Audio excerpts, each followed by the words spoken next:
యేసుక్రీస్తు అందరికి ప్రభు. ఎన్నో అద్భుతాలు చేశాడు. ఫస్ట్ అద్భుతం ఏంటంటే కానాను పెళ్లి విందులో నీళ్ళని ద్రాక్షారసంగా చేశాడు. మళ్ళీ అది దేవుడు మనకి రక్షణ పొందుకోమని చెప్తున్నాడు. అక్కడ మనకి ఇంకా సమీపంగా వచ్చేసింది. చాలా మంది రక్షణ పొందుకోకుండా రోడ్ల మీద తిరుగుతున్నారు, చెడు మాటలు మాట్లాడుతున్నారు.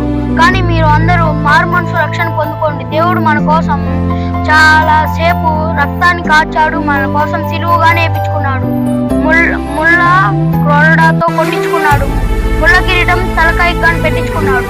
దేవుడు మన కోసం ఇంత చేసి మనం రక్షణ పొందుకోకపోతే రేపు నరకంలో ఉన్నాం. కాబట్టి మీరందరూ మారు మనసు రక్షణ పొందుకొని దేవునితో ఉండాలంటే మీరందరూ మారు మనసు రక్షణ పొందుకొని యేసే నిజం తెలుసుకోండి. ప్రార్థన చేసుకున్నాం. స్తోత్రం స్తోత్రం స్తోత్రం స్తోత్రం స్తోత్రం నాయన, స్తోత్రం నాయన. అయ్యా మహాగండ పరిశుద్ధాయ నీకే వేలాది స్తోత్రం.